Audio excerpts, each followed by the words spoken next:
तो अपन जो परसों की क्लास लिए थे अपन ने, उसके अंदर अपन थे मूविंग एवरेज बता रहा था मैं आपको। ठीक है, परसों की क्लास के अंदर हमने स्टार्ट किया था कि मूविंग एवरेज क्या रहती है। तो मैं आपको रिपीट करता हूँ क्या रहती है पूरी। देखिए, मूविंग एवरेज एक लाइन रहती है, जैसे एक लाइन दिख रहा है आप, ब्लू, पिंक और येलो, ये लाइन है और ये एक मूविंग एवरेज है। इसको मूविंग एवरेज क्यों बोलते हैं? क्योंकि एक तो ये प्राइस के फ्लक्चुएशन के साथ साथ मूव करते रहती है, ठीक है। और सेकंड चीज़ ये कि ये जो है ये एवरेज रहती है, यानी कि ये अपन यूज़ करते हैं किसी चीज़ की एवरेज निकालने के लिए, ठीक है। फॉर एग्जांपल अपन यहाँ पे लगाते हैं एक्सपोनेंशियल मूविंग एवरेज, EMF। कैसे? वो कैसे लगाना है? आपको क्या करना है, आपको सबसे पहले स्टडीज़ के अंदर जाना है। स्टडीज़ के अंदर गए आप, तो आपको यहाँ पे टाइप करना है मूविंग एवरेज, ठीक है। तो यहाँ पे मूविंग एवरेज का ऑप्शन आएगा। आप जैसे इसके ऊपर क्लिक करते हो, यहाँ पे आपको दिख जाएगा, देखो यहाँ पे टाइम पीरियड गिवन है, ठीक है। तो यहाँ पे जो 50 गिवन है, ये 50 का मतलब क्या होता है कि 50 डेज का, ठीक है, 50 कैंडल्स का एवरेज निकाल रहे हो तुम। अगर आपने 15 मिनट की कैंडल निकाली है तो ये 15 मिनट्स की ऐसे 50 कैंडल इसका एवरेज निकाल के देगा, ठीक है। अगर आप यहाँ पे एक दिन का लगाते हो तो ये 50 डेज का मूविंग एवरेज हो गया, ठीक है। तो यहाँ पे सपोज दैट मैं लगाता हूँ 5 दिन का, ठीक है। यहाँ पे सिंपल है, सिंपल की जगह पे आपको सिलेक्ट करना है एक्सपोनेंशियल और यहाँ पे आपको कलर सिलेक्ट कर देना है जो आपको हमेशा ध्यान रहे। ये कलर आपको हेल्प क्या करता है, आप सिर्फ ये कलर देखकर ही, ये जो लाइन है, लाइन की कलर देखकर ही ये पहचान सकते हैं कि किस मूविंग एवरेज के ऊपर यहाँ पे प्राइस ट्रेड कर रहे हैं, ठीक है। तो आप जो भी कलर देंगे वो याद रखना कि कौन से कलर किसको दिए हैं, ठीक है। अब यहाँ पे मैंने आपको बोला था कि आपको 4 मूविंग एवरेजेस लगाने हैं, हाँ, 4 टाइम फ्रेम के। वो कौन कौन से हैं? एक तो आपको लगाना है 5 दिन का मूविंग एवरेज, 5 EMA, ठीक है। दूसरा आपको लगाना है 20 EMA, तीसरा आपको लगाना है 50 EMA और चौथा आपको लगाना है 200 EMA, ठीक है। ये 4 EMA आपको लगाना ही है कंपलसरी। देखिए यहाँ पे जो चार्ट है अपना, ये जो मैंने अभी लगाया, ये है 5 डेज का EMA। अगर आप देख सकते हैं तो यहाँ पे लिखे वाला है, ये 5 डेज का EMA। ये मेरे 5 डेज का EMA हो गया, ठीक है। अब ये जो ब्लू कलर की लाइन है, ये मेरी 20 डेज का EMA हो गया। यहाँ पे जो पिंक कलर की लाइन है, ये मेरा 50 डेज का EMA हो गया, ठीक है। और ये जो येलो लाइन है, ये मेरी 200 डेज का EMA हो गया, ठीक है। तो यहाँ पे 4 टाइप के आपको EMA लगाने ही है कंपलसरी। अब ऐसा क्यों करना है आपको, है ना? जब मैं आपको बोल रहा हूँ ये करना है, तो एक्चुअली क्यों करना है, इससे क्या फ़ायदा हो सकता है? तो देखिए, आपको पता है ब्रोकरेजेस बोलते हैं कि ये 100 रुपये का स्टॉक है, ठीक है। ये शॉर्ट टर्म में बुलिश हो सकता है। शॉर्ट टर्म में बुलिश होना, अगर शॉर्ट टर्म में बुलिश हो सकता है तो ब्रोकरेज को कैसे पता कि ये शॉर्ट टर्म में बुलिश हो सकता है? कोई ना कोई तो रीज़न होगा, है ना? तो वो रीज़न फाइंड करने के लिए अपन क्या करते हैं, अपन यहाँ पे क्या करते हैं, तो देखिए, अगर आपको शॉर्ट टर्म ट्रेंड फाइंड करना है, शॉर्ट टर्म ट्रेंड, ठीक है, तो आप क्या करते हैं, आप 5 दिन का मूविंग एवरेज और 20 डेज का मूविंग एवरेज चेक करते हैं, ठीक है। अगर तो अगर तो जो 5 दिन का मूविंग एवरेज है, इसने अगर 20 डेज के मूविंग एवरेज को, ये ब्लू वाला 20 डेज का है, ठीक है, और ये जो रेड वाला है ये 5 डेज का मूविंग एवरेज है, अगर इन दोनों का क्रॉस ओवर हुआ, ठीक है, अगर ये दोनों एक दूसरे को क्रॉस करके गए और 5 डेज का मूविंग एवरेज ये ऊपर की साइड में गया, ठीक है, तो जो स्टॉक है ये शॉर्ट टर्म बुलिश हो जाएगा, शॉर्ट टर्म बुलिश, यानी कि स्टॉक की प्राइस ऊपर जाना स्टार्ट कर देंगे आने वाले कुछ दिनों में। और अगर ऐसा हुआ तो आप इस तरह की सिचुएशन के अंदर 8 से 10% का प्रॉफिट निकाल सकते हो, ठीक है। 8 से 10%, 8 से 15 दिनों के अंदर 8 से 10% का प्रॉफिट निकाल सकते हो आप, और सिर्फ 8 से 15 दिन के अंदर आपको ये 8 से 10% मिल जाएंगे, ठीक है। लेकिन इसके लिए आपको क्या करना है, आपको सबसे पहले फाइंड करना है कि कहाँ कहाँ पे ये क्रॉस ओवर हुआ है। आपको इसका एक एग्जांपल दिखाता हूँ, जैसे कि हमारी ये जो लाइन है ऊपर वाली, ये 5 डेज का है, जैसे आप देख सकते हैं, और नीचे वाली 20 डेज का है। ठीक है, तो अपने को क्या देखना है कि ये स्टॉक कहाँ कहाँ पे क्रॉस ओवर हुए हैं। ठीक है, तो अगर आप यहाँ पे देखेंगे, इस जगह पे देखिए, इस जगह पे क्या हुआ है, यहाँ पे है ना, ये 5 वाली लाइन ऊपर गई है क्रॉस करके, और ये जो ब्लू वाली लाइन है 20 डेज की, ये नीचे है।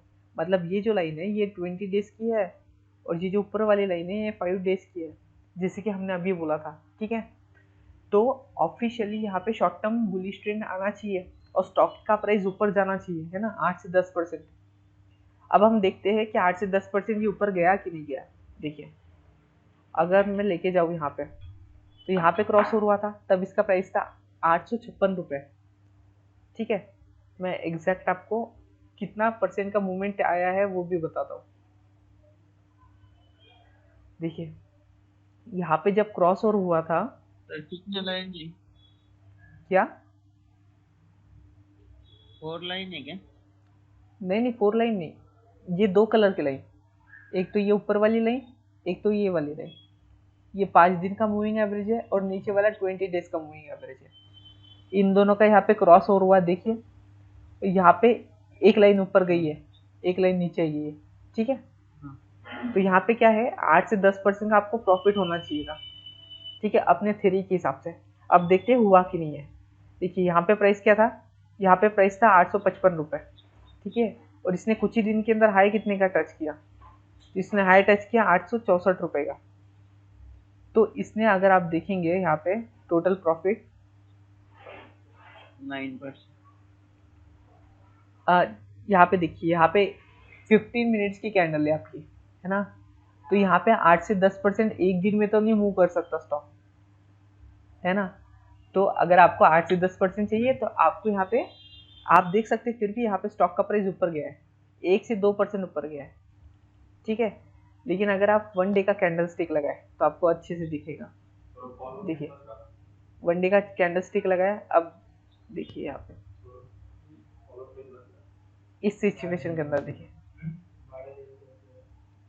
क्या आपको ये सिचुएशन दिख रही है। ठीक है, यहाँ पे क्या हुआ, 5 दिन का ऊपर था, 20 डेज का नीचे था। ठीक है, फिर ये क्रॉस ओवर हुआ, और उसके बाद क्या हुआ, 20 डेज का ऊपर आया और 5 दिन का नीचे गया। ठीक है, तो क्योंकि 5 दिन का मूविंग एवरेज ये नीचे गया है, तो इसलिए क्या है, यहाँ पे आपका प्राइस नीचे गिरना चाहिए, यानी कि यहाँ पे शॉर्ट टर्म में बियरिशनेस आई है। ठीक है, बियरिश मोमेंटम आया।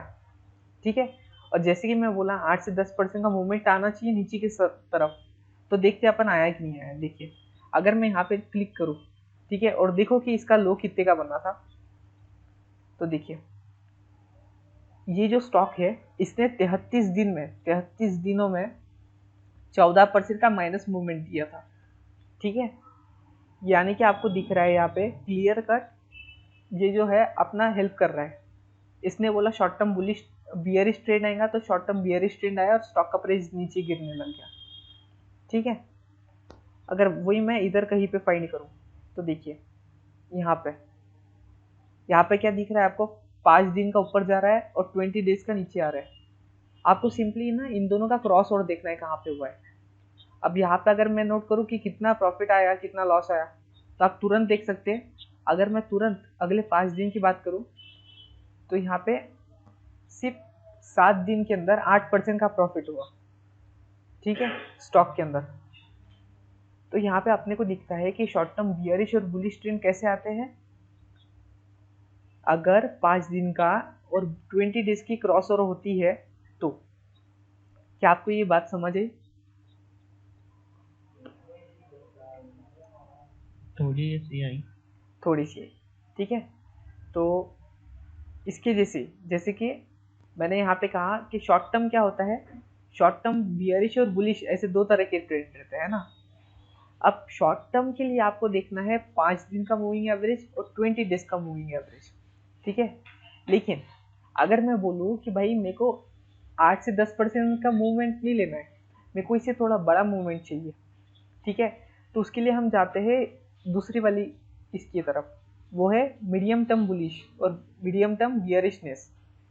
इसके अंदर क्या होता है, इसके अंदर क्या होता है, जैसे कि पहले 5 और 20 का था क्रॉस ओवर, ठीक है। इसके अंदर अपन क्या देखते हैं कि 20 डेज का मूविंग एवरेज और 50 दिन का मूविंग एवरेज जो है ये एक दूसरे को क्रॉस करते हैं कि नहीं करते, ठीक है।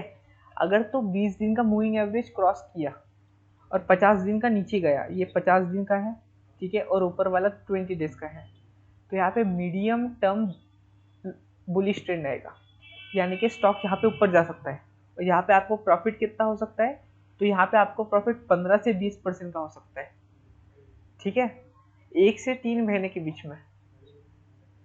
अब इसका भी एग्जांपल बताता हूँ ताकि आपको और क्लियरिटी है।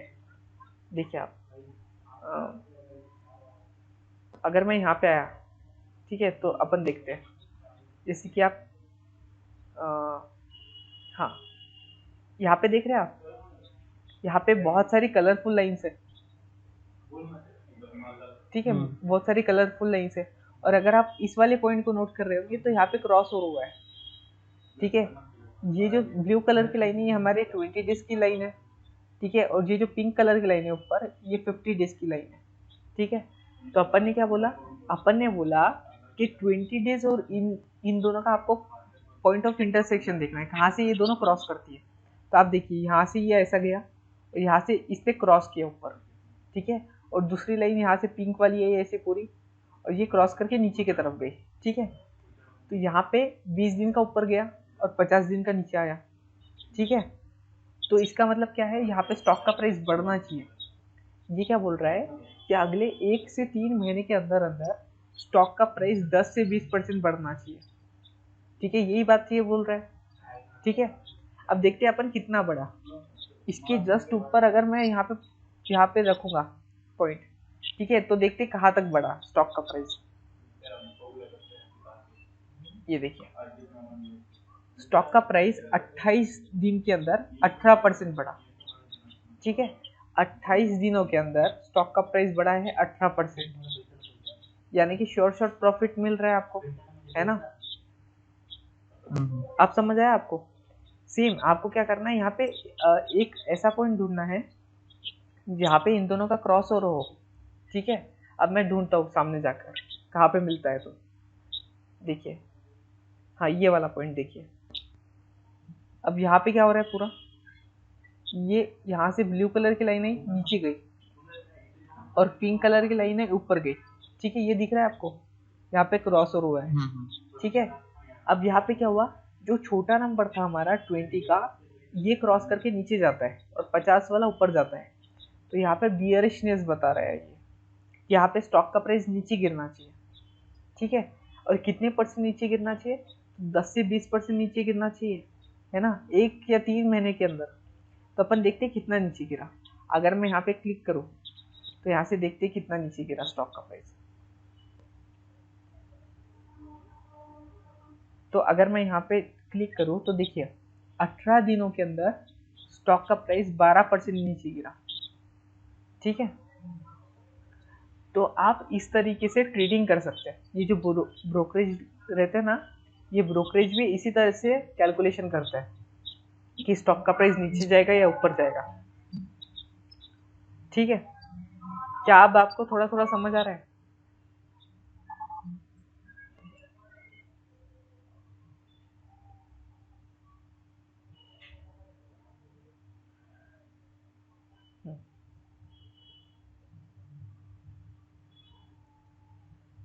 और यहाँ पे हमारा ये तीसरा नंबर का है, इसको अपन बोलते हैं long term bullish trend find करने के लिए, ठीक है। अब अपन ने कहाँ से स्टार्ट किया था, एक किया था शॉर्ट टर्म ट्रेंड फाइंड करने के लिए। शॉर्ट टर्म के लिए क्या चाहिए था, 5 डेज का और 20 डेज का मूविंग एवरेज, ठीक है। दूसरा था मीडियम टर्म ट्रेंड फाइंड करने के लिए, तो इसके लिए था आपका 20 डेज और 50 डेज का मूविंग एवरेज, ठीक है। फिर तीसरा आता है लॉन्ग टर्म ट्रेंड, इसके लिए रहता है आपका 50 डेज का और 200 डेज का मूविंग एवरेज, ठीक है। पहले इसमें जो आपका प्रॉफिट था वो था 8 से 10% का, ठीक है। दूसरी इसमें जो प्रॉफिट था वो था 10 से 20% का, ठीक है। जो तीसरा ट्रेंड आता है ना उसके अंदर आपका प्रॉफिट रहता है 30 से 40% का, ठीक है। तो ये सबसे इंपॉर्टेंट चीज़ है। अब यहाँ पे लॉन्ग टर्म ट्रेंड भी काम करता है कि नहीं, अपन ये भी देखते हैं। तो चलिए देखते हैं।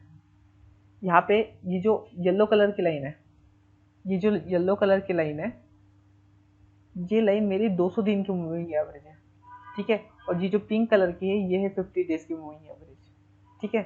तो मेरे को देखना है ये दोनों कहाँ पे क्रॉस ओवर हुआ है एक दूसरे से, ठीक है। तो देखिए यहाँ पे आपको एक पॉइंट दिख रहा है, इस पॉइंट के ऊपर ये दोनों क्रॉस ओवर हुआ है, ये देखिए ये दोनों यहाँ पे क्रॉस ओवर हुआ है, ठीक है। इस पॉइंट के ऊपर क्या आपको दिख रही है?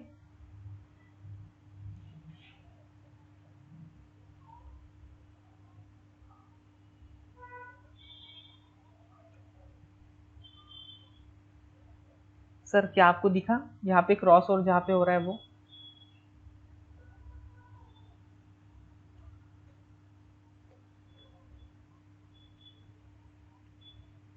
हेलो हेलो, हाँ सर आपको दिख रहा है यहाँ पे जो क्रॉस ओवर हुआ है वो? हाँ यहाँ पे पिंक कलर की लाइन और येलो कलर की लाइन, ये दोनों यहाँ पे क्रॉस हुई है एक दूसरे को। और यहाँ पे पिंक कलर की लाइन जो कि 50 दिन की एवरेज है, इसने क्रॉस किया 200 दिन के मूविंग एवरेज को, ठीक है। तो इसके हिसाब से क्या करना चाहिए था अपन ने यहाँ पे तुरंत ही बाय कर लेना चाहिए था, ठीक है। और अपना प्रॉफिट कितने का था? तो 30 से 40% का प्रॉफिट होना चाहिए था अपना, ठीक है। तो अपन चेक करते कि उतना प्रॉफिट आया है कि नहीं आया है। तो देखिए यहाँ से मैं चेक करता हूँ स्टॉक का प्राइस कब तक ऐसे रहता है ऊपर। देखिए पूरी जो मूवमेंट हुई है, पूरी मूवमेंट हुई है, यहाँ पे 111 बार्स बने, 111 कैंडल स्टिक बनी है, यानी कि करीबन करीबन 4 महीने लगे, ठीक है। और आपको मिले हैं 33% की रिटर्न्स, ठीक है। यानी कि जो हमने सोचा था कि 33 से मतलब 30 से 40% की रिटर्न मिल सकते हैं, वो सही में हो रहा है ना। तो जो बड़े बड़े ब्रोकरेज रहते हैं, जब वो बोलते हैं कि कोई भी स्टॉक जो है ये लॉन्ग टर्म बुलिश दिख रहा है, लॉन्ग टर्म बियरिश दिख रहा है, तो अपन ये जो है ये बात का यूज कर सकते हैं उसके अंदर, ठीक है। अगर आपको सिर्फ कितनी बात ध्यान रखनी है, आपको बस ये ध्यान रखना है कि 4 मूविंग एवरेज जो आपको लगाने हैं, 5, 20, 50 और 200, ठीक है। अब इसके बाद क्या ध्यान रखना है आपको कि अगर पहले दो 5 और 20 का क्रॉस ओवर हुआ और जो छोटा नंबर है अगर वो ऊपर जाता है तो बुलिश ट्रेंड आएगा, ठीक है। तो 5 और 20 का हुआ तो शॉर्ट टर्म बुलिश ट्रेंड आएगा, ठीक है। अगर 20 और 50 का हुआ तो मीडियम टर्म ट्रेंड आएगा, ठीक है। और 50 और 200 का हुआ तो लॉन्ग टर्म ट्रेंड आएगा, ठीक है। अब ये कब, जो अगर छोटा नंबर ऊपर सर ये जाता है लाइन कैसे पहचानने की 20 की है? तो वो अपने सेट करते समय कलर लगाया ना, जैसे कि मैंने कलर लगाया यहाँ पे, ये जो लाइन है इसका येलो कलर है। नहीं नहीं अभी समझ लो, वही बात नहीं पूछ रहा मैं। फिर हेलो, हाँ बोलिए ना। तुमको कैसे पता कि 200 की लाइन है इसको? यहाँ पे अपन ने जब लगाया तब अपन ने यहाँ पे पीरियड डाले, देखिए ये यहाँ पे लगाया वाला है मैंने, अगर आप ध्यान से देखेंगे तो यहाँ पे मैंने लगाया मूविंग एवरेज लगाओ, 200 दिन का लगाओ, ईएमए लगाओ, ठीक है। दूसरा 50 दिन का ईएमए, फिर 20 दिन का ईएमए अपन ने यहाँ पे लगाते समय स्पेसिफाई किया। और जो 200 दिन है उसके लिए नहीं, कलर मैंने, कलर कलर प्रूफ होना देखिए अगर मैं इसके ऊपर क्लिक करता हूँ तो यहाँ पे कलर मेरे को पूछता है ये कौन सा कलर चाहिए आपको लाइन पे, है ना। है। हाँ अगर हाँ मैं यहाँ पे व्हाइट कलर डाल देता हूँ तो मेरे को यहाँ पे व्हाइट कलर की लाइन मिल गई, दिख रहे हैं। तो मैंने हाँ यहाँ पे समझ, लगा दिया येलो कलर की लाइन, तो येलो लाइन मिल गई। हाँ समझ लो। अब इससे क्या होता है कि अपना ध्यान रहता है, अपन सिर्फ लाइन को देखकर ही समझ जाते हैं कि स्टॉक कहाँ पे है, ठीक है। तो अब अगर आपको पूछना है, आपको जानना है कि आपकी जो स्टॉक है वो ऊपर जा सकते हैं या नीचे आ सकते हैं, तो आप मेरे को पूछ सकते हैं, अपन जाके चेक करेंगे। यहाँ पे कोई स्टॉक है जो आपको लगता है ऊपर या नीचे जा सकता है? एचडीएफसी, एचडीएफसी बैंक या एचडीएफसी सिर्फ? HDFC life. Life, okay.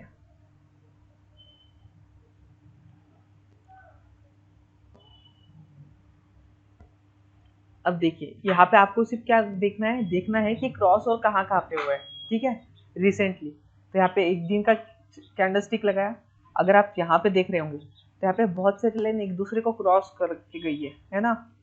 तो अपन जाएंगे और यहाँ पे देखेंगे कि क्या हालत है यहाँ पे। देखिए अगर मैं यहाँ पे देखूँ तो 5 और 20 डेज का भी मूविंग एवरेज क्रॉस कर दिया, ठीक है। इसका मतलब ये बोल रहा था कि 8 से 10% नीचे गिर सकता है, जो कि यहाँ पे गिर गया, ठीक है।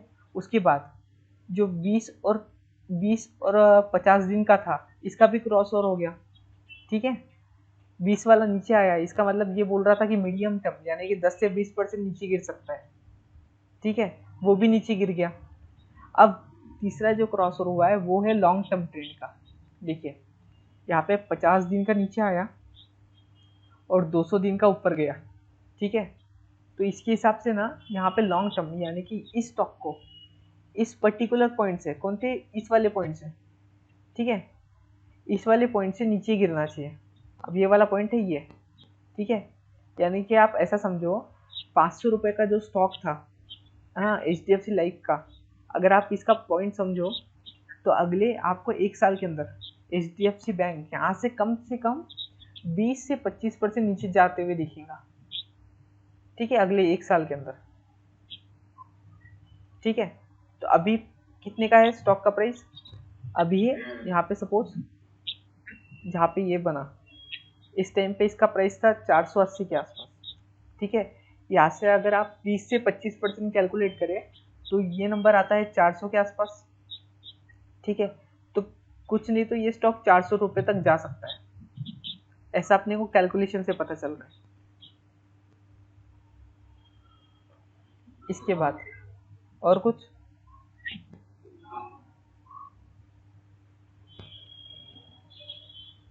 ये स्क्वाड स्कॉट स्कॉट स्कॉट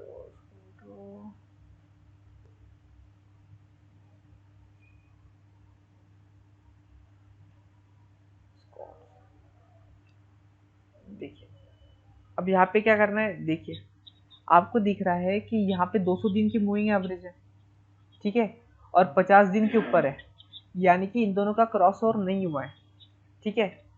हाँ, बहुत पहले हो गया था, अभी नहीं हुआ लेटेस्ट में, ठीक है। तो मतलब लॉन्ग टर्म बियरिश ट्रेंड तो नहीं आया, लॉन्ग टर्म बियरिश ट्रेंड नहीं आया अभी तक, ठीक है। लेकिन अगर आप यहाँ पे देख सकते हैं तो यहाँ पे आपको क्या दिख रहा है कि 20 डेज का क्रॉस ओवर हुआ है 50 डेज के साथ, ठीक है। यानी कि मिड टर्म बियरिश ट्रेंड आ गया, ठीक है। यानी कि ये बोल रहा है स्टॉक का प्राइस कम से कम 10 से 20% नीचे गिरना चाहिए, ठीक है। तो अगर अपन ये लेवल से कैलकुलेट करें, इस लेवल से, ठीक है, तो स्टॉक का प्राइस अभी तक कितना गिरा है, तो 10% नीचे गिरा है। 13 दिन के अंदर अंदर स्टॉक का प्राइस 10% नीचे गिरा है, ठीक है। अब हो सकता है ये नीचे गिर जाए, हो सकता है ये नीचे ना गिरे, ठीक है। लेकिन अगर अपन इसके माने मैं आपको एक और बात बताता हूँ मूविंग एवरेज इसकी। आपको इतनी बात तो समझ आई कि मूविंग एवरेज जो है अपन इसके क्रॉस ओवर को देखकर long term short term trend को फाइंड कर सकते हैं, मतलब किस तरह से बिहेव करेगा स्टॉक। आपको ये बात समझ आई? जैसा क्रॉस किया होगा बाइंग होने की सर।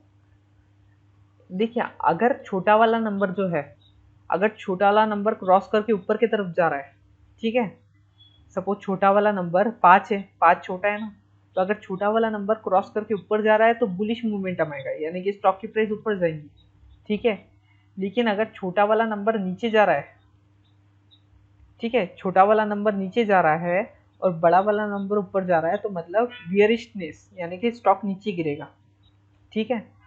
तो यहाँ पे क्या हो रहा है, यहाँ पे जो 20 डेज का मूविंग एवरेज है ये 50 डेज को क्रॉस करके नीचे आ रहा है, मतलब छोटा वाला नंबर नीचे आ रहा है, तो यहाँ पे नीचे गिरने वाला है स्टॉक, ठीक है, जो कि यहाँ पे गिरा है,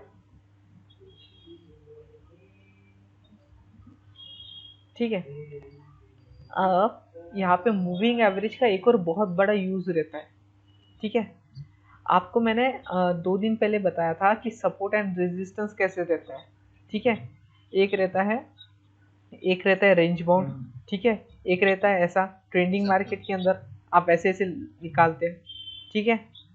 बियरिश के अंदर भी रहता है, ऐसे निकालते हैं, ठीक है। एक रहता है चॉपी मार्केट एकदम, ठीक है, इसके अंदर आपको कुछ भी नहीं करना रहता है। लेकिन आपको एक और तरीके से सपोर्ट एंड रेजिस्टेंस फाइंड करते आता है। वो कैसे? अगर आप ये जो मूविंग एवरेजेस है अगर ये यूज़ करें तो ये अगर प्राइस जो है, अगर प्राइस ये मूविंग एवरेज के ऊपर है, ठीक है, तो ये जो मूविंग एवरेज है ये इसके लिए सपोर्ट का काम करती है, ठीक है। लेकिन अगर कोई प्राइस यहाँ पे इसके नीचे है तो यही रेजिस्ट ये इसके लिए रेजिस्टेंस का काम करेंगे, ठीक है। फॉर एग्जांपल क्या है, देखिए यहाँ पे ये वाली जो कैंडलस्टिक है, ठीक है, ये स्टॉक की कैंडलस्टिक इस वाले 200 दिन के मूविंग एवरेज के ऊपर है, ठीक है, इसके ऊपर है। तो ये 200 दिन का जो मूविंग एवरेज है ये इसके लिए एज अ सपोर्ट का काम करेगा। इतना समझ आया आपको? लेकिन ये जो कैंडलस्टिक है ये 50 डेज की मूविंग एवरेज जो है, यहाँ पे 50 डेज की मूविंग एवरेज जो है, ठीक है, इसके नीचे है। इसका मतलब ये क्या काम करेगा, इसका रेजिस्टेंस का काम करेगा, ठीक है।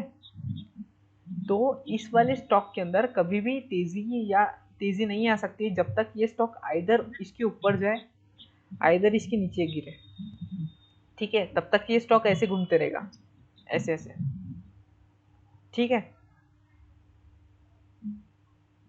क्या आपको ये बात समझ रही है?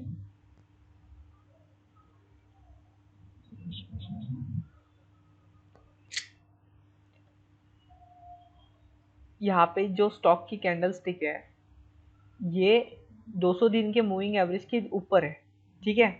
तो जब प्राइस ऊपर रहेगा कैंडल और ये लाइन नीचे रहेगी तब ये लाइन एज अ सपोर्ट काम करेगी, ठीक है। यानी कि ये स्टॉक जब भी नीचे गिरेगा ये यहाँ पे सपोर्ट लेगा और ऊपर चढ़ेगा, ठीक है। अगर फॉर एग्जांपल मैं इससे पहले लेके जाऊँ आपको, तो यहाँ पे देखिए, यहाँ पे क्या हो रहा था, इस सिचुएशन में क्या हो रहा था, ये जो पिंक कलर की लाइन थी, ये जो येलो कलर की लाइन थी, ये सब इस प्राइस के नीचे थी, है ना, प्राइस के नीचे थी ये सब लाइन। तो ये सारी लाइन इसके लिए सपोर्ट का काम करेंगी, है ना। तो इसलिए आप देख रहे होंगे जब भी ये स्टॉक ऊपर जाता था नीचे गिरता था तब यहाँ पे सपोर्ट लेता था। देखिए यहाँ पे सपोर्ट लिया इसने, यहाँ पे सपोर्ट लिया है, यहाँ पे सपोर्ट लिया, यहाँ पे सपोर्ट लिया, है ना। तो ये सपोर्ट ले रहा है यहाँ पे, देखिए इसने यहाँ पे सपोर्ट लिया, यहाँ पे पूरा सपोर्ट लिया, है ना, क्योंकि ये इसके लिए सपोर्ट का काम कर रही है। अब तो आपको दिख रहा है चार्ट के अंदर यहाँ पे ये सपोर्ट का काम कर रही है। लेकिन लेकिन लेकिन जैसे ही ये जो लाइंस है, ये जो लाइंस है, अगर ये लाइंस अपने स्टॉक के प्राइस के ऊपर चले जाती है, जैसे कि ये देखिए ये 50 डेज का मूविंग एवरेज है, ठीक है, ये जो लाइन है ये ऊपर चली गई और स्टॉक का प्राइस नीचे आ गया, ठीक है, तो ये इसके लिए रेजिस्टेंस का काम करेगी। यानी कि स्टॉक जब भी इसके पास जाएगा ये यहाँ से नीचे गिर जाएगी, ठीक है, इस तरीके से, ठीक है। तो ये बात आपको ध्यान रखनी है कि मूविंग एवरेज सबसे बेहतरीन सपोर्ट एंड रेजिस्टेंस का काम करती है। जैसे कि अभी करंटली क्या हो रहा है, करंटली अगर मैं यहाँ पे जूम करूँ तो करंटली क्या हो रहा है कि ये जो येलो कलर की लाइन है ये 200 दिन का मूविंग एवरेज है और ये इसके लिए सबसे स्ट्रॉन्ग सपोर्ट है। क्योंकि ऐसा मानते हैं अगर स्टॉक का प्राइस ये 200 दिन के मूविंग एवरेज के ऊपर है तो वो अभी भी लॉन्ग टर्म बुलिश है, ठीक है, लॉन्ग टर्म बुलिश है। और अगर 50 दिन का मूविंग एवरेज का प्राइस, ये दो सबसे इंपॉर्टेंट रहता है, एक रहता है 50 डेज, एक रहता है 200 डेज, ठीक है। जो लॉन्ग टर्म इन्वेस्टर रहते हैं उनका जो स्टॉप लॉस रहता है वो रहता है ये जो 200 दिन का रहता है ये मूविंग एवरेज के जस्ट थोड़ा सा नीचे उसका स्टॉप लॉस रहता है, ठीक है, लॉन्ग टर्म इन्वेस्टर का। और शॉर्ट टर्म इन्वेस्टर अपना स्टॉप लॉस लगाते हैं ये 50 डेज के जस्ट नीचे थोड़ा सा, ठीक है। इसके लिए मैं थोड़ा दूसरा कुछ ओपन कर लेता हूँ। फॉर एग्जांपल अगर मैं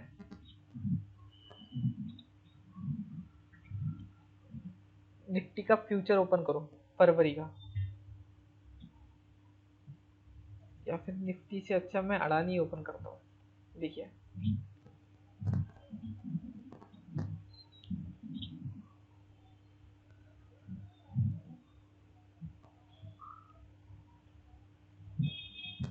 अगर कोई भी प्रॉब्लम आ रही है बीच में तो मेरे को पूछ लेना।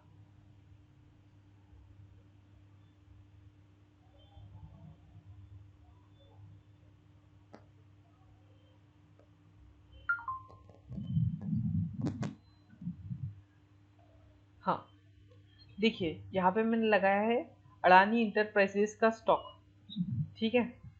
तो यहाँ पे आपको क्या दिख रहा है, यहाँ पे आपको दिख रहा है कि ये है 50 दिन का मूविंग एवरेज, ये है 20 डेज का मूविंग एवरेज, ठीक है।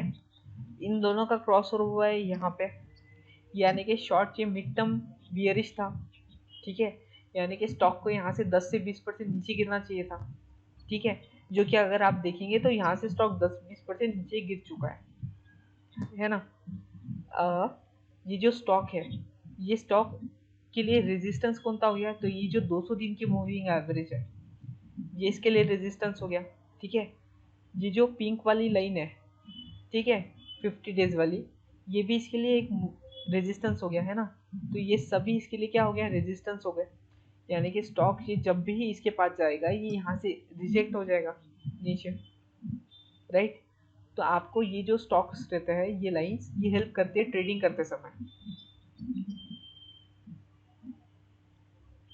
क्या आपको कुछ प्रॉब्लम आ रही है अभी समझने में, कोई और स्टॉक?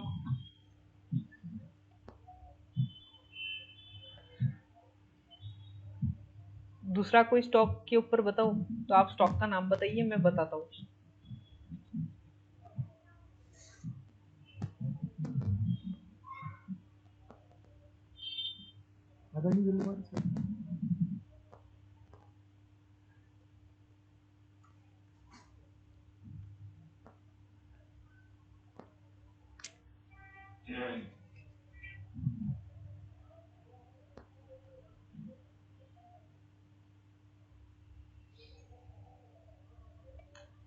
देखिए यहाँ पे क्या दिख रहा है आपको, जैसे आपने ओपन किया कि यहाँ पे एक क्रॉस ओवर हुआ है, ठीक है। क्रॉस ओवर किसका हुआ है, तो यहाँ पे जो 200 दिन का मूविंग एवरेज है वो ऊपर गया और जो 50 दिन का है ये नीचे आया, यानी कि छोटा वाला नंबर नीचे आया। तो यहाँ पे बियरिश ट्रेंड आना चाहिए क्योंकि छोटा वाला नंबर नीचे आया, ठीक है। तो यहाँ पे स्टॉक को इस वाले पॉइंट से जहाँ पे ये क्रॉस ओवर हुआ है इसके जस्ट नीचे ये जो पॉइंट है, ठीक है, इस पॉइंट से कम 30 से 40% की गिरावट करनी चाहिए। तो हम अभी देखते हैं कि 14 दिनों के अंदर 14 डेज के अंदर स्टॉक ने यहाँ पे 37% के माइनस रिटर्न दे दिए, ठीक है। यहाँ पे देखिए 14 दिन के अंदर 37% के माइनस रिटर्न दे दिए। जी जो ये जो मैं बात बता रहा हूँ आपको स्ट्रैटेजी, ये दिखने में बहुत ही सिंपल है, ठीक है, ये बहुत सिंपल है समझने में और दिखने में बहुत सिंपल है।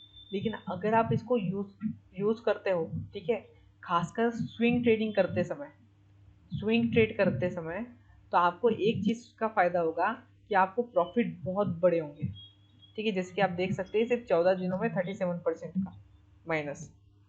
सेम चीज मैं कहीं और भी लगा सकता हूँ। फॉर एग्जाम्पल अगर मैं ये स्टॉक लो मनप्पुरम, ठीक है, इसके अंदर 1 डे की कैंडलस्टिक रखता हूँ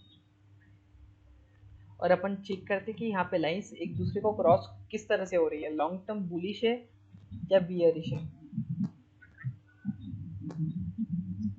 तो देखिए अगर आप यहाँ पे ध्यान से देखेंगे इस स्टॉक को तो आपको क्या दिखेगा कि जो स्टॉक की प्राइस ये 200 दिन का मूविंग एवरेज था, ठीक है। स्टॉक का प्राइस पहले 200 दिन का मूविंग एवरेज यहाँ पे था, स्टॉक का प्राइस नीचे कहीं पे घूम रहा था, है ना। तो ये जो था ये इसके लिए रेजिस्टेंस का काम कर रहा था, है ना। तो स्टॉक ने इसको बड़े मार्जिन से यहाँ पे ब्रेक किया, स्टॉक ऊपर गया नीचे आया, सपोर्ट लिया यहाँ पर, ठीक है, ऊपर गया नीचे आया, यहाँ पे वापस सपोर्ट लिया, ऊपर गया नीचे आया, यहाँ पे वापस कंसोलिडेशन कर रहा है, ठीक है। यानी कि अभी स्टॉक जो है यहाँ पे सपोर्ट के आसपास घूम रहा है इसके, ठीक है। तो यहाँ से स्टॉक का नीचे गिरना मुश्किल है अभी, राइट। अब अपने को क्या देखना है यहाँ पे, अगर आप यहाँ पे देखेंगे तो आपको देखने मिलेगा कि 50 और 200 का क्रॉस ओवर हुआ है ना, और क्रॉस ओवर हो गया, 50 वाला ऊपर गया और 200 वाला नीचे आया, ठीक है, यानी कि ये स्टॉक लॉन्ग टर्म बुलिश है। यानी कि करंट रेट से अभी जो रेट शुरू है 114 रुपये का जो रेट शुरू है, यहाँ से लेकर स्टॉक ने अगले 3 से 4 महीने के अंदर 30 to 40% के रिटर्न जनरेट करके देने चाहिए थे, ठीक है। तो अब हम देख सकते हैं कि स्टॉक जैसे ही इस वाले लेवल्स को क्रैक करेगा, ठीक है, 115, 120, 125 के लेवल को जैसे ही ब्रेक करेगा, आप देखेंगे 3 से 4 महीने के अंदर स्टॉक का प्राइस यहाँ से बढ़कर 150 रुपये भी टच कर सकता है, ठीक है। इस तरीके से आपको एनालिसिस करना है। क्या आपको समझ आया मूविंग एवरेज का?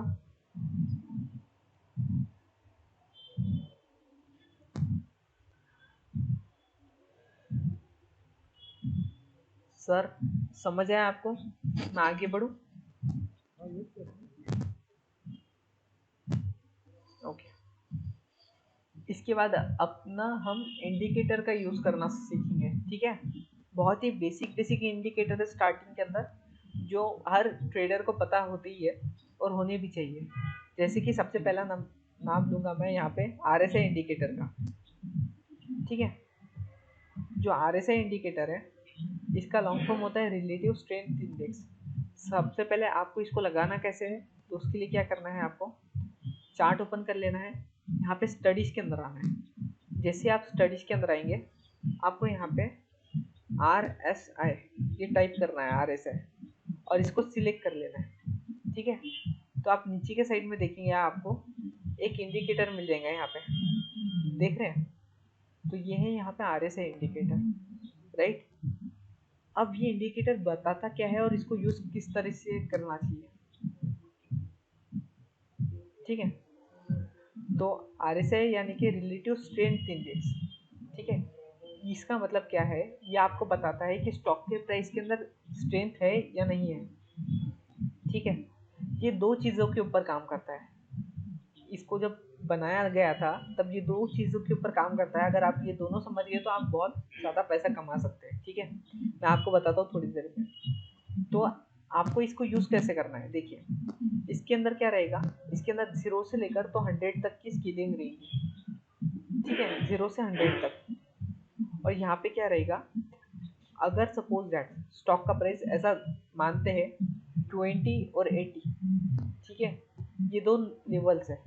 अगर स्टॉक का प्राइस 80 से 100 के बीच में है, मतलब उसका जो RSI है, उसकी RSI की वैल्यू अगर 80 से 100 के बीच में है, तो स्टॉक यहाँ पे ओवरबॉट हो गया है, ठीक है, यानी कि लोगों ने बहुत ज़्यादा खरीदारी कर ली है, स्टॉक का प्राइस बहुत ज़्यादा बढ़ गया है और स्टॉक यहाँ पे नीचे गिरना चाहिए, ठीक है। और दूसरा है ओवर सोल्ड, ठीक है। अगर स्टॉक का प्राइस RSI 0 से 20 के बीच में रहेगा, तो इसको अपन बोलते हैं ओवर सोल्ड। तो इसका मतलब क्या हुआ कि स्टॉक के अंदर बहुत ज़्यादा सेलिंग हो गई है, अब स्टॉक का प्राइस यहाँ से ऊपर बढ़ना चाहिए, ठीक है। तो ये बेसिक चीज़ आपको समझिए। यहाँ पे जो 70 का लेवल है, अपन उसको 80 का समझ रहे हैं, ठीक है, मॉडरेशन के लिए। और यहाँ पे 80 और 20, तो आपको 80 और 20 का लेवल जो है सबसे इम्पोर्टेंट याद रखना है, ठीक है। जैसे ही स्टॉक का RSI ये 80 के ऊपर जाता है, आपको स्टॉक को सेल करना है। जब स्टॉक का RSI 20 के नीचे आता है, तब आपको स्टॉक को बाय करना है, ठीक है। ये बेसिक सी बात समझ आई, फिर मैं और ज़्यादा डीप में चल सकता हूँ।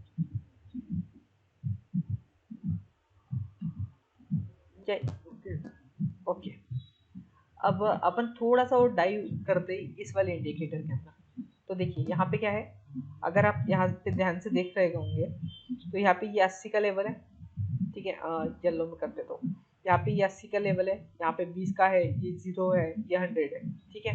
और यहाँ पे एक लाइन जा रही है, तो मैं ऐसे कोई स्टॉक लगा लेता हूँ जो ओवरबॉट या ओवरसोल्ड हो चुका था। सपोज अडानी लगा लेता हूँ अभी। तो यहाँ पे देखिए अपना रूल क्या बोलता है, अपना रूल बोलता है कि जब भी स्टॉक का जो RSI है वो 80 के ऊपर जाता है, अपने को स्टॉक को सेल कर देना है, ठीक है। ओवरबॉट हो गया है, मतलब लोगों ने उसके अंदर बहुत ज़्यादा खरीदारी कर ली है, तो उसको सेल कर देना है। तो अगर आप यहाँ पे देखिए इस पोर्शन के अंदर, ठीक है, तो ये बहुत हाई लेवल का है, ठीक है, 80 के ऊपर है। अगर मैं इसके ऊपर क्लिक करूंगा तो यहाँ आपको दिख रहा है, यहाँ पे इसका RSI 95 का हो गया, ठीक है। तो इसके हिसाब से अपने को स्टॉक को इस लेवल के ऊपर सेल कर देना चाहिए था, इस लेवल के ऊपर सेल कर देना चाहिए था, ठीक है, और निकल जाना चाहिए था, ठीक है। उसके बाद अभी आपने देखा करंटली स्टॉक का प्राइस बहुत ज़्यादा नीचे गिर गया, ठीक है, और उसके तुरंत बाद जहाँ पे स्टॉक का प्राइस बढ़ने लग गया, तो यहाँ पे जो स्टॉक का RSI है ये 20 के बहुत नीचे चले गया। अगर मैं आपको दिखाऊँ तो यहाँ पे 11 का RSI हो गया था स्टॉक का, राइट। तो इसका मतलब स्टॉक यहाँ पे ओवरसोल्ड हो गया है, स्टॉक के प्राइस को बढ़ना चाहिए, ठीक है। ये इसका कैलकुलेशन था। अब मैं आपको बताता हूँ कैसे काम करता है ये। तो जो RSI है ये बेसिकली जब इंडिकेटर है उसके अंदर दो चीज़ें देखा जाती है, एक होता है प्राइस, ठीक है, और दूसरा होता है टाइम, ठीक है। अगर कोई स्टॉक है जिसकी प्राइस बढ़ रही है, कंसिस्टेंटली ऊपर जा रही है, ठीक है, तो क्या होगा, उसका जो RSI है, RSI इसकी वैल्यू भी ऊपर जाएगी, ठीक है।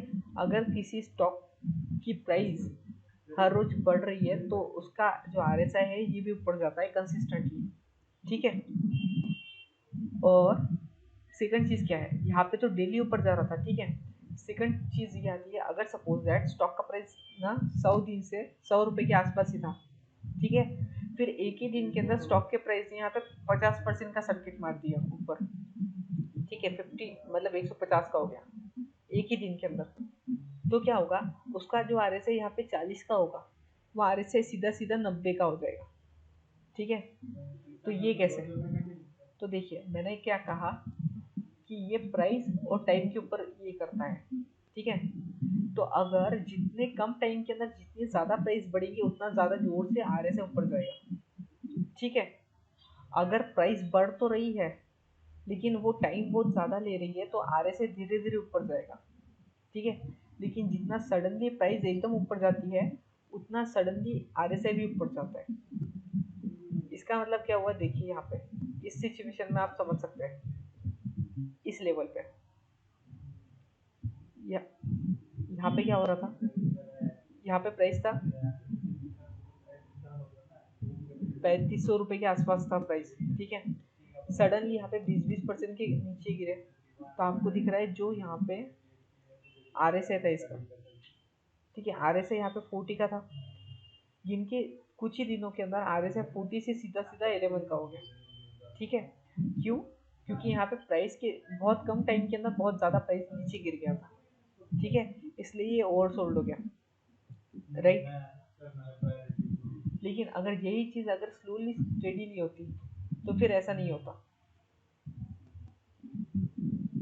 यानी कि अगर आप इसी टाइम को देख ले,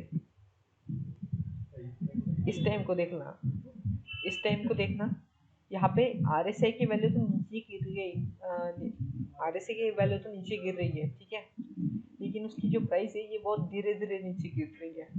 यानी कि आपको देखना है RSI कहाँ पे ज़्यादा यूज़ होता है, अगर आपके इसमें आपके स्टॉक के अंदर टाइम बहुत कम लग रहा है और प्राइस बहुत ज़्यादा ऊपर या ज़्यादा नीचे हो रही है तो RSI जल्दी मूव करता है, ठीक है। तो इसी वजह से बहुत सारे स्टॉक्स के अंदर क्या होता है पता है, स्टॉक जो है वो स्टॉक ऐसे ऐसे जाते हैं, ठीक है। लेकिन जो अच्छे स्टॉक रहते हैं, जो ब्लू चिप स्टॉक रहते हैं, वो कभी भी ऐसे नहीं जाते, वो कैसे जाते हैं पता है, वो जाते हैं ऐसे, ठीक है, इस तरीके से जाता है। अब इसका रीज़न क्या है, इसका रीज़न ये है कि जो स्टॉक है, ठीक है, उसका RSI कब बढ़ेगा, जब उसकी प्राइस और कम टाइम के अंदर उसका प्राइस बढ़ेगा तब, है ना। लेकिन अगर सपोज दैट उसका जो प्राइस है वो कांस्टेंट रहे और हम टाइम ज़्यादा लगाए, प्राइस कांस्टेंट है और टाइम ज़्यादा लगाए, तो सपोज स्टॉक यहाँ से यहाँ पे आया, ठीक है, उस टाइम पे उसका RSI हो गया 85 का, ठीक है। लेकिन फिर स्टॉक ने इस पोर्शन के अंदर क्या किया, स्टॉक का प्राइस 1 रुपये से भी नहीं बढ़ रहा है, 1 रुपये से भी नहीं बढ़ रहा है, वहीं पे कंसोलिडेशन कर रहा है, लेकिन यहाँ पे 10 दिन हो गए वो वहीं पे टाइम पास कर रहा है। तो आप देखेंगे कि इसका जो 85 का RSI है ये नीचे गिर के कितने का हो जाएगा, ये 65 का हो जाएगा। ठीक है, यानी कि RSI नीचे गिर जाएगा जैसे जैसे टाइम बढ़ेगा, राइट। तो आपको ये बात समझनी है कि RSI के ऊपर ट्रेडिंग करते समय एक सबसे बड़ा निगेटिव चीज ये रहती है कि कभी कभी क्या होता है, स्टॉक का RSI हो जाता है 90 89 का। ठीक है, 89 का उसका RSI हो जाता है। अपने को लगता है कि अब स्टॉक नीचे गिरना ही चाहिए और अपन स्टॉक को कर देते हैं सेल। ठीक है, इंट्राडे की बात कर रहा हूँ। 89 के RSI के ऊपर अपन स्टॉक को कर देते हैं सेल, लेकिन स्टॉक क्या करता है, स्टॉक का प्राइस जो है वो बिल्कुल भी नीचे नहीं आता। स्टॉक का प्राइस बिल्कुल भी नीचे नहीं आता, वो जगह की जगह पे रुका रहता है। ठीक है, लेकिन वो वहीं पे टाइम पास करते रहता है बहुत दिन। तो क्या होगा, उसका जो RSI है 89 का, ये नीचे गिर के आ जाएगा 60 या 65 पे। और अल्टीमेटली जिसने लॉस किया था उसको लॉस हो जाता है, जिसने सेल किया था उसको लॉस हो जाएगा। क्या आपको समझ रहे हैं मैं क्या बता रहा हूँ?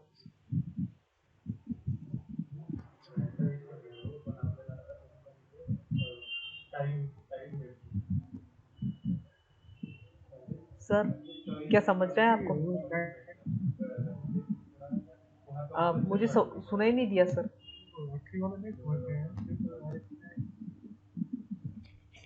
देखिए आखिरी पोर्शन का जो बताया ना, हाँ देखिए जरूर समझ में आया। मैंने जैसे कि RSI बढ़ रहा है पर टाइम टाइम के साथ नहीं बढ़ रहा है। मैं आपको बताता हूँ एक एग्जांपल से। जब स्टार्टिंग में मैंने जब ट्रेडिंग स्टार्ट किया था, ठीक है, तो उस टाइम पे क्या हुआ था, भारतीय एयरटेल का स्टॉक था।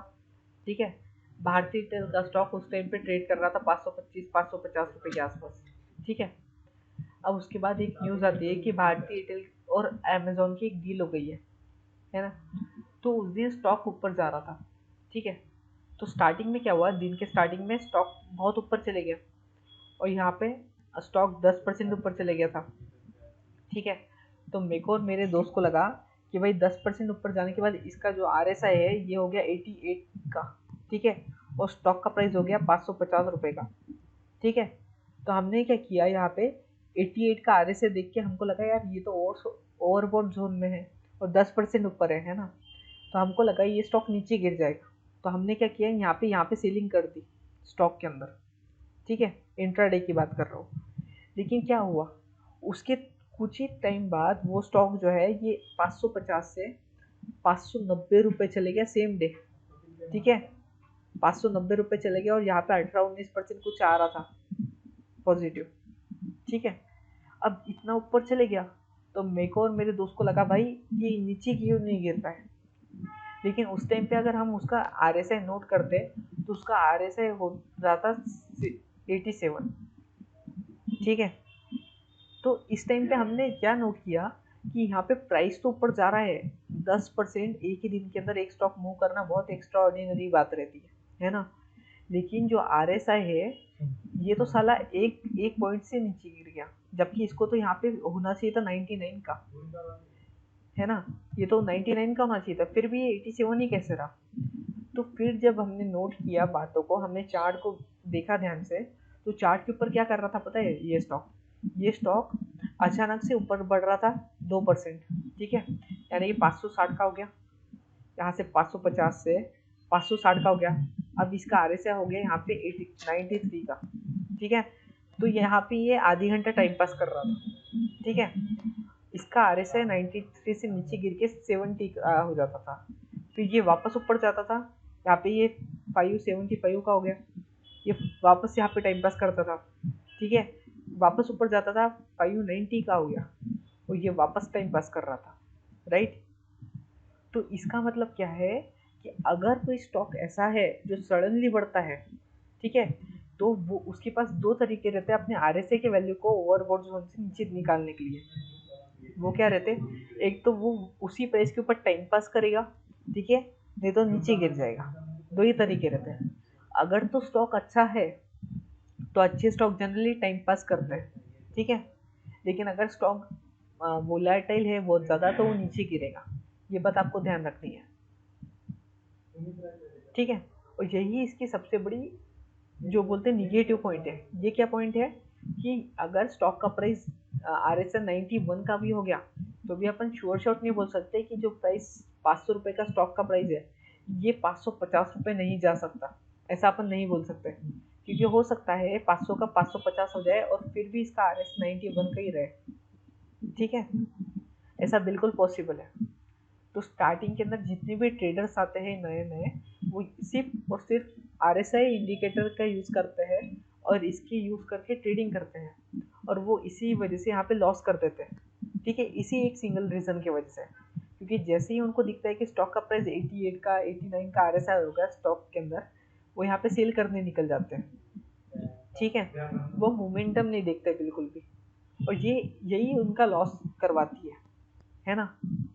तो अगर आपको RSI को अच्छे से यूटिलाइज करना है तो आपको इसके साथ साथ बाकी और कुछ इंडिकेटर्स को भी सीखना पड़ेगा।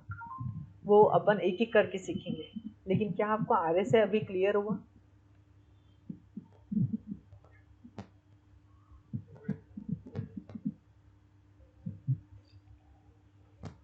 ठीक है, फॉर एग्जाम्पल अगर मैं देखूँ कि कौन सा स्टॉक सबसे ज़्यादा गिर गया, तो अभी अडानी ग्रीन आज फिर से 5% नीचे गिर गया।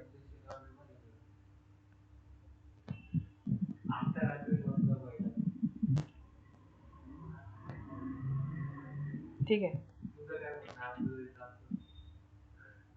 तो यहाँ पे अडानी ग्रीन का चार्ट लगाया मैंने।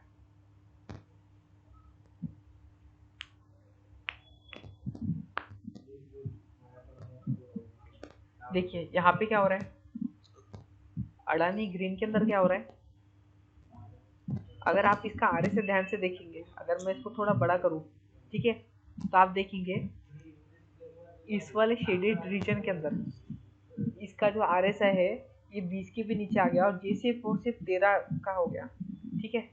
तो इसके हिसाब से ये अपने लिए ओवर सोल्ड हो गया। यानी कि यहाँ पे अपन ये बोल रहे हैं कि अडानी ग्रीन के प्राइस को ऊपर जाना चाहिए, इसके RSI को कुछ भी करके 20 का लेवल तोड़ के ऊपर आना चाहिए, ठीक है। अब इसके पास दो तरीके हैं यहाँ से ऊपर आने के। अब लोग जनरली क्या करते हैं, क्योंकि इसका RSI 13 का हो गया तो इसके अंदर बाय कर लेते हैं, ठीक है, सोचते हैं अपन बहुत सस्ते में बाय कर रहे हैं, ठीक है।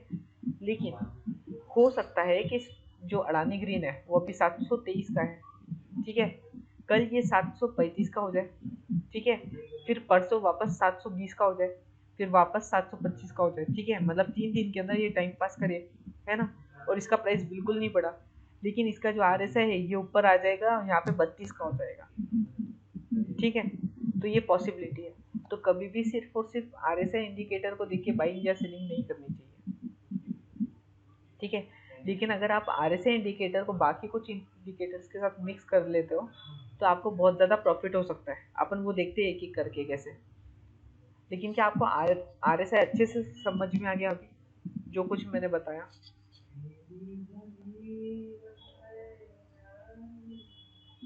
कोई सवाल है आपके? सवाल होंगे तो पूछ सकते हो आप।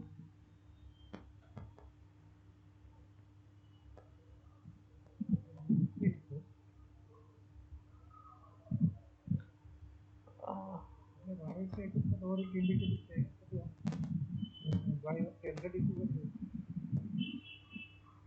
ये आवाज़ बहुत कट रही है आपकी सर।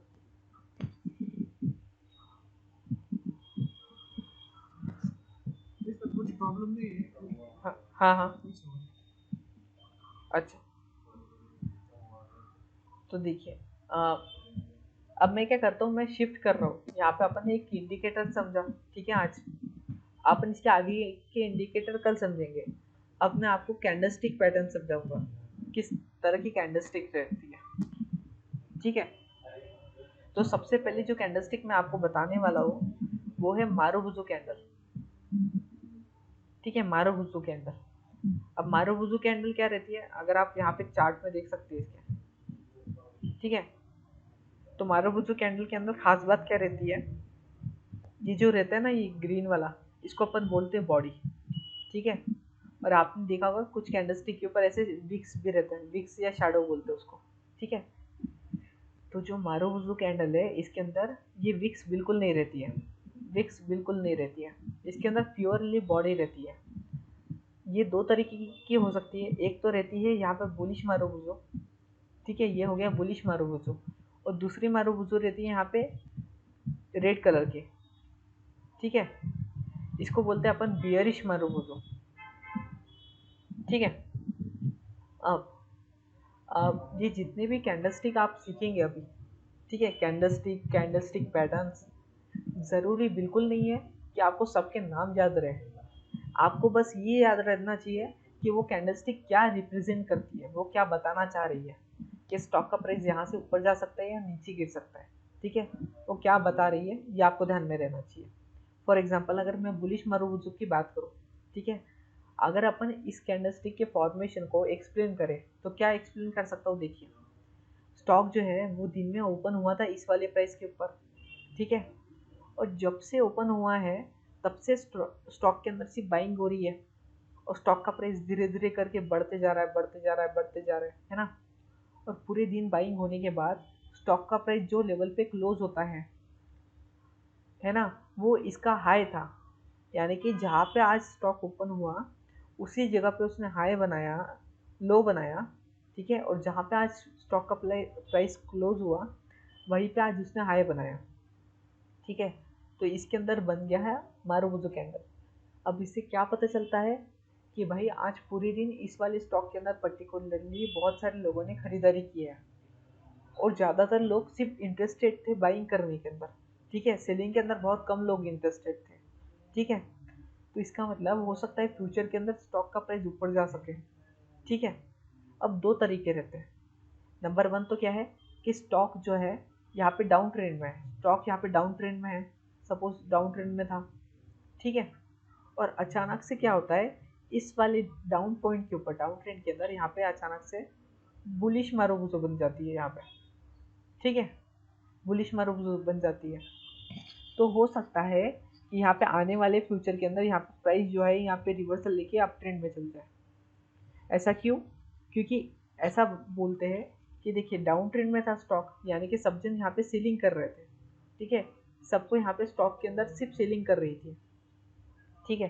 फिर अचानक से क्या होता है, एक दिन अचानक से बहुत सारे बायर आते हैं उस स्टॉक के अंदर, और वो लगातार सुबह के दिन से लेकर तो जब तक दिन खत्म नहीं होता तब तक बाइंग ही करते रहते हैं, और वो बता देते हैं सारे बियर्स को, सारे बुल्स ये सारे बियर्स को बता देते हैं कि अभी तक जो प्राइस गिर रही थी, ठीक है, इसका मतलब ये नहीं कि हम मार्केट छोड़ के भाग गए, हम मार्केट में अभी भी प्रेजेंट है और अब से हम हमारी ताकत दिखाएंगे तुमको, ठीक है।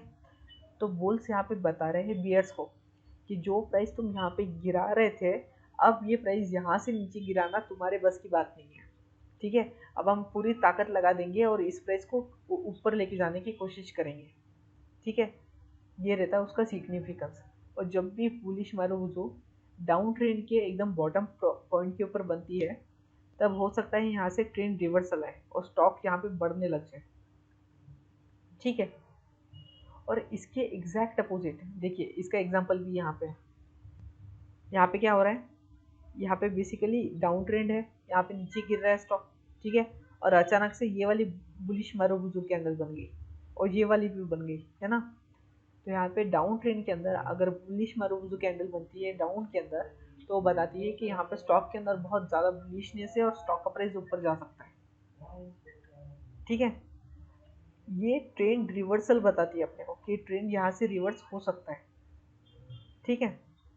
और इसी की अपोजिट रहती है बियरिश मारुबुजो, ठीक है।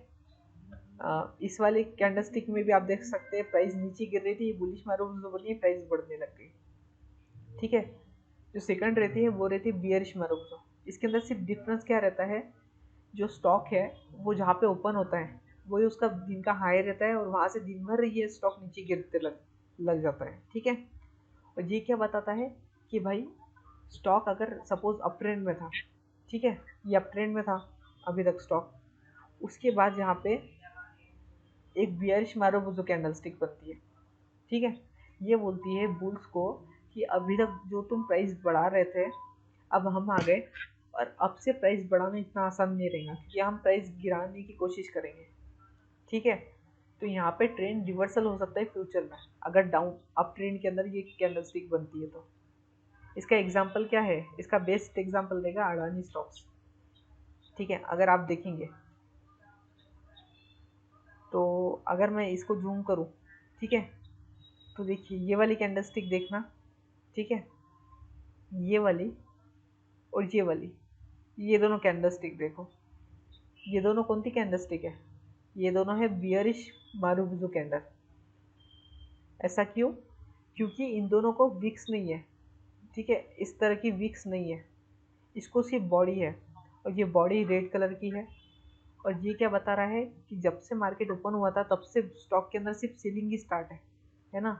यानी कि बियर्स बोल रहे हैं कि अभी हम जिंदा है और अभी हम इसको और नीचे गिरेंगे स्टॉक के प्राइस को, ठीक है, और इसीलिए स्टॉक का प्राइस यहाँ पे कंटिन्यूसली नीचे गिरते जा रहा है। क्या आपको समझ आया कि बियरिश और बुलिश मारुबुजू का सिग्निफिकेंस क्या रहता है? ओके, अब एक और इम्पोर्टेंट बात क्या है कि आपको कैसे पता चलेगा कि किसी स्टॉक के अंदर, किसी पर्टिकुलर स्टॉक के अंदर बियरिश मारुबुजू कैंडलस्टिक बनी है ना। क्योंकि आप ट्रेडिंग तो तभी कर पाएंगे जब आपको पता रहेगा कि उसके अंदर किस टाइप की कैंडलस्टिक बनी है। तो उसके लिए अपन क्या करते हैं, उसके लिए अपन यहाँ पे स्टॉकेज एप्लीकेशन में जाते हैं, ठीक है, 2 मिनट। हाँ, यहाँ पे अपन आए स्टॉकेज में, स्टॉकेज में आने के बाद अपन ने यहाँ पे स्कैन सेक्शन के अंदर गए, ठीक है। हम जैसे स्कैन के अंदर जाते हैं, आप स्कैन में गए, फिर आपको यहाँ पे नीचे कैंडलस्टिक स्कैन दिखता है, आपने उसके ऊपर क्लिक किया तो यहाँ पे आप बहुत सारे ऑप्शन देखते हो, ठीक है। तो सपोज दैट यहाँ पे ये वाला ऑप्शन देखिए, ये बुलिश स्कैन, ठीक है, bullish scan, bullish continuation, bullish reversal, तो अपने को बुलिश रिवर्सल के अंदर मिलेगा, नहीं बुलिश में मिलेगा ओनली। तो बुलिश स्कैन के अंदर अगर आप देखेंगे तो यहाँ पे वाइट मारुबुजू है, ठीक है, वाइट मारुबुजू यानी कि ये ग्रीन मारुबुजू होती है, ठीक है। तो ये क्या बता रहा है कि अगर हम ये सारे स्टॉक के अंदर जाए और देखें, ठीक है, इस सारे स्टॉक के अंदर आज के दिन बुलिश मारुबुजू कैंडलस्टिक बनी है, ठीक है। जैसे कि अगर मैं वोल्टास ओपन करके देखूँ यहाँ पे तुरंत ही, तो अपने को क्या दिखेगा वोल्टास में, वोल्टास, तो जैसे मैं वोल्टास ओपन करता हूँ मेरे को क्या दिखता है यहाँ पे वन डे की कैंडलस्टिक के ऊपर एक बहुत स्ट्रॉन्ग यहाँ पे कैंडल बनी है, ठीक है। अब आप बोल सकते हैं कि यहाँ पे विक्स है, ठीक है, ये जो शैडो है ये प्रेजेंट है, तो ये एग्जैक्टली मारुबुजू कैंडलस्टिक नहीं है। बिल्कुल, आप बिल्कुल सही बोल रहे हैं, यहाँ पे थोड़ी सी शैडो है इसलिए ये एग्जैक्टली मारुबुजू कैंडलस्टिक नहीं है। लेकिन कभी कभी कुछ मारुबुजू कैंडलस्टिक को छोटी सी वीक रहती है तो भी चलता है, ठीक है। लेकिन इससे अपने को एक बात पता चल रही है कि इस स्टॉक के अंदर बहुत ज़्यादा लेवल पे बाइंग हुई है, ठीक है। और आप जब इसके नीचे देखेंगे यहाँ पे, तो ये वाली कैंडलस्टिक देखो, ये वाली और बाद में ये सेकंड वाली, ये सारी मारुबुजू कैंडलस्टिक है, ठीक है, ये मारुबुजू कैंडलस्टिक है। और ये कैंडलस्टिक क्या बता रही थी आप? हाँ, ये बाइंग कर रहे हो क्या अभी? हाँ हाँ हाँ, ये बाइंग हुई है पूरे इसमें। देखिए इसका सिग्निफिकेंस कैसे रहता है, जैसे अगर मैं इसको जूम करता हूँ, ठीक है, और ये ऊपर वाली रेड कैंडलस्टिक देखे आपने, तो ये क्या बता रही है, ये बियरिश मारुबुजू कैंडल है अपन ने जो देखा था, ठीक है। तो देखिए ये पूरी एक बियरिश मारुबुजू है।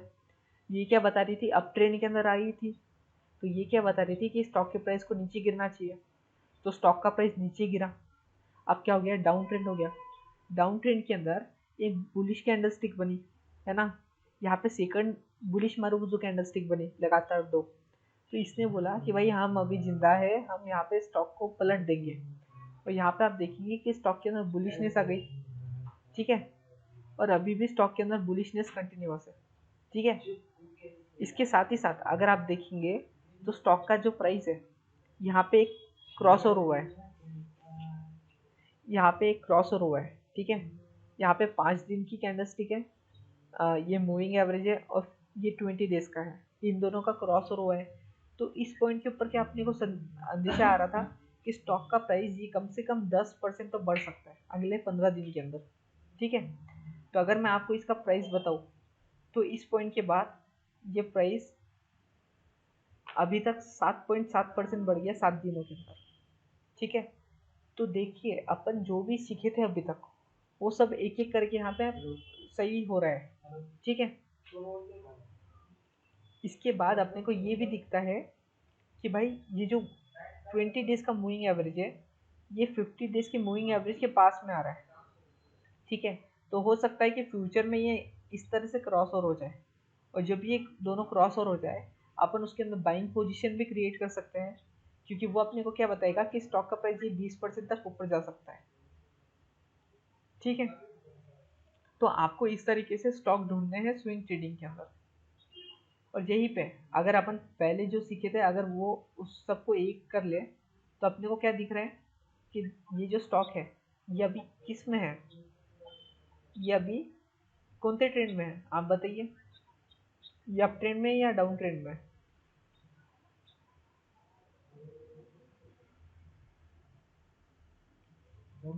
डाउन ट्रेंड में है ना।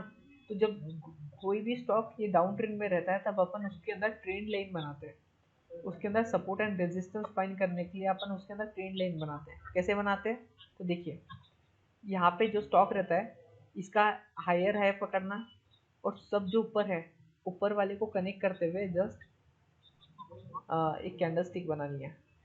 ठीक है,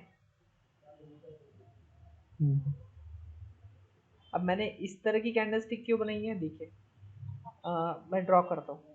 यहाँ से स्टॉक नीचे गया ऊपर गया, नीचे गया ऊपर गया, नीचे गया ऊपर गया। यहाँ पे रेजिस्टेंस का है नीचे गया ऊपर गया, रेजिस्टेंस का है नीचे गया ऊपर गया, रेजिस्टेंस का है नीचे गया। ठीक है, अब ये इसके ऊपर गया और यहाँ पे इसने आके ये ग्रीन वाली कैंडल स्टिक बनाई सपोर्ट लेकर।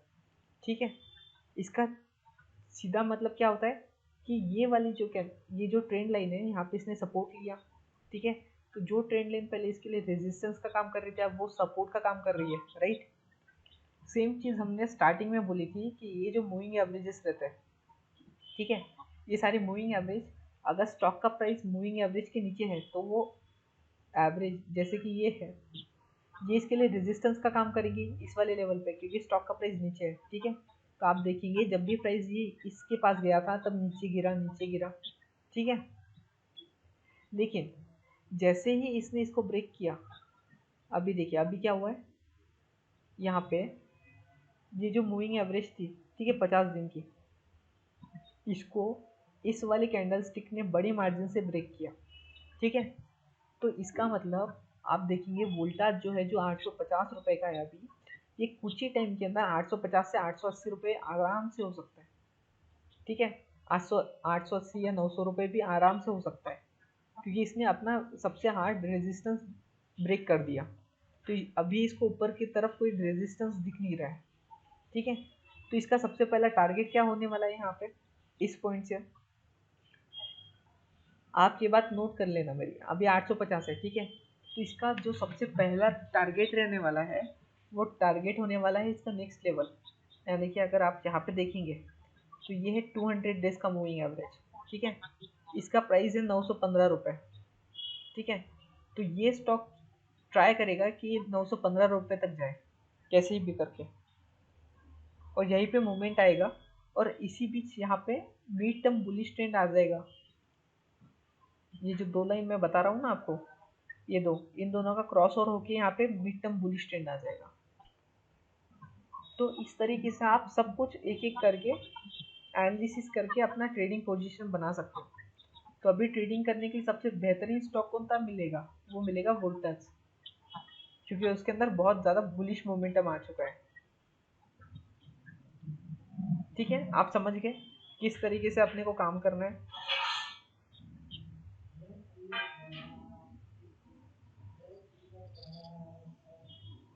आपको कोई क्वेश्चन है अभी?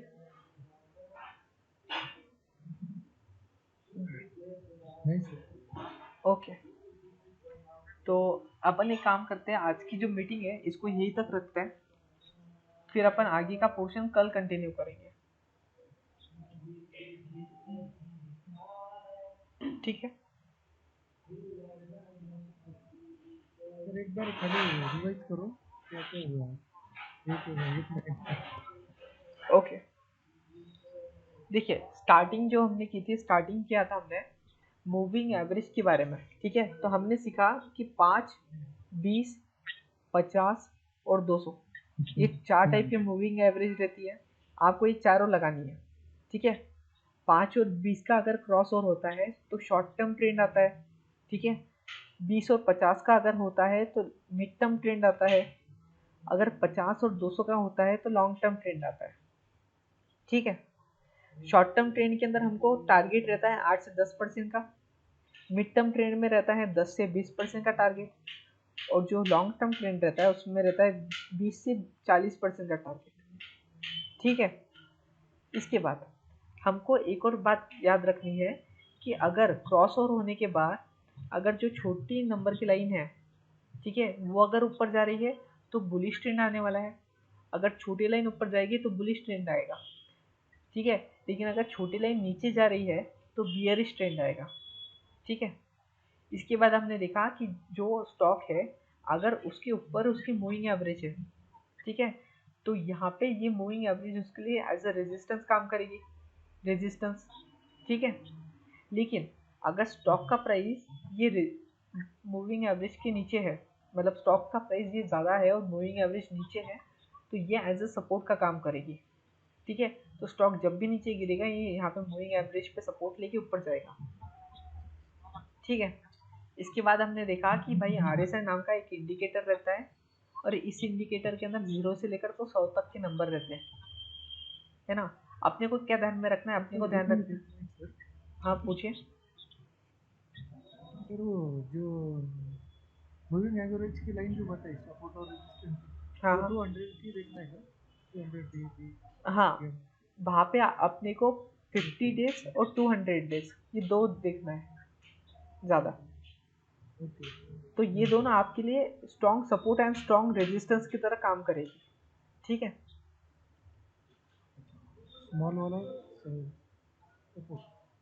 अ, अगर देखिए इस वाली सिचुएशन के अंदर क्या है, इस वाली सिचुएशन के अंदर क्या है, जब तक प्राइस जो था ये 50 डेज की मूविंग एवरेज, ये 50 डेज की एवरेज थी, ठीक है।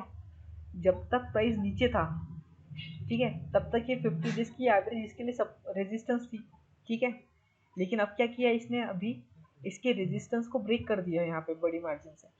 तो अब जो ये लाइन है इसके लिए एज ए सपोर्ट काम करेगी, और उसका नेक्स्ट रेजिस्टेंस कौन सा रहेगा, ये जो ऊपर से लाइन आ रही है ना, ये 200 दिन की, ये इसके लिए एज अ रेजिस्टेंस का काम करेगी। तो आप देखेंगे ये स्टॉक इस तक जाएगा और नीचे गिर जाएगा, ठीक है।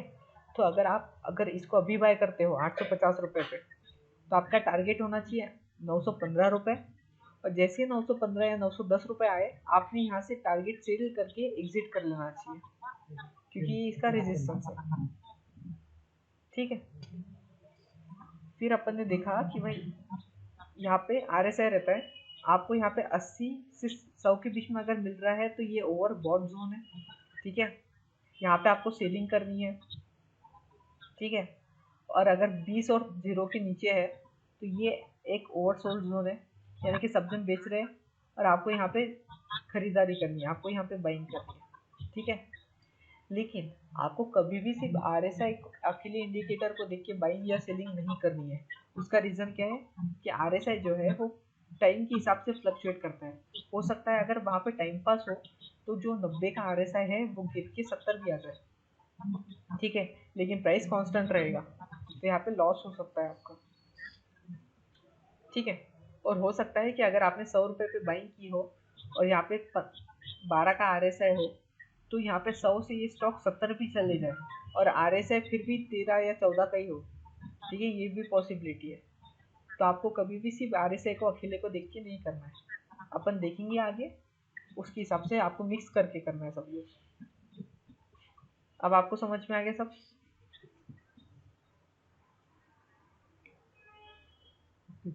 ओके, तो हम कल कंटिन्यू करते हैं बाकी, चलिए। Thank you for joining. ठीक है, गुड नाइट।